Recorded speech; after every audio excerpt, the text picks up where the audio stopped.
that what we did when we walked in here is we figured out we got a brand new place for us. It's wide open, lots of things to do. What can we do? And we decided we wanted to make it Dallas's family tennis center. So we wanted to have something for everyone, and we wanted to figure out how we could impact tennis in Dallas in a lot of ways.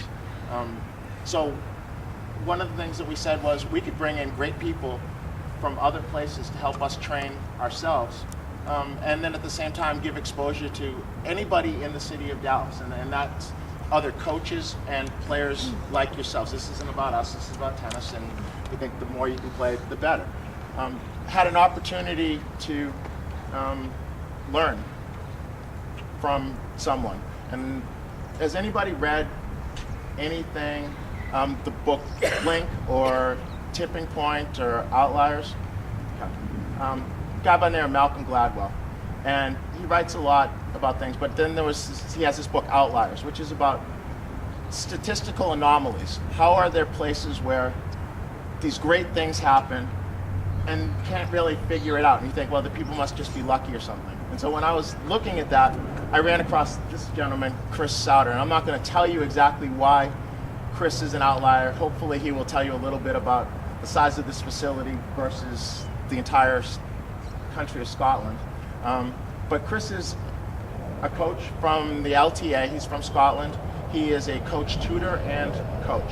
He was part of a group in 1996 that Andy Murray's mom, Judy, put together to develop tennis in the country of Scotland. He is now a coach tutor for the LTA and coaches the higher levels or trains the higher level coaches. Because unlike here, you have to get licensed basically at every level that you're at. And so there's a lot of coach education that goes on, and Kris is one of the people that's been tapped to do that. And we're fortunate to have him here, and I'm going to kind of leave it at that and let him tell you a little bit more about himself. So to give you a basic outline, in 1996 Judy approached me and 3 other coaches, and the vision was very simple. We sat around the table. We like to kind of think of ourselves as the King Arthur and the knights around the table, and we sat around the table with the piece of paper in the middle which pretty much said we want to produce world-class tennis players out of Scotland. That was the kind of thing that we thought, and we thought there's no reason why we can't do that. Yeah, but of course none of us around the table had done it. So all we did was bring in world-class people from all different fields of tennis. We picked them up from the airport, absolutely bleed them dry, then kicked them back on the plane and sent them away. And so we were kind of picking the brains of people that were right at the cutting edge of tennis and sport, physical conditioning and so on and so on. And from there was 4 of us that had programs dotted around the country and so on.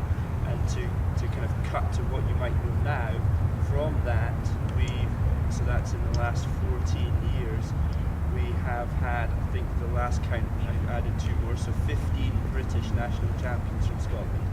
1 in every age group, 12s to 18s, boys and girls, all doubles events as well we won.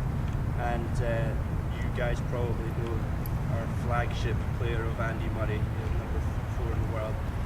I've coached his brother Jamie, who is a Grand Slam doubles title holder and so on. Yeah. So we have got 4 of the 5 Davis Cup players for GB from Scotland, which really irks the people down south.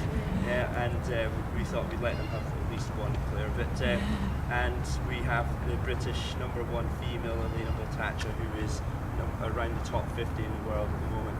As much as she was born in the Ukraine, she grew up in Scotland from like 2 and 3 years old. So this is perhaps where Drew's going with the outlier thing. It's like, if you look at Scotland, we have 5 million people. We have a tiny percentage of those people play tennis. And to give you an insight into the facilities, we produced all of those players on essentially 12 or 13 tennis courts. Yeah. So it's kind of, when you look at it on paper, I say it quite a lot, almost in a reverse psychology way, we had no right to do that, but we just did. Yeah. So we kind of had the vision, and we had the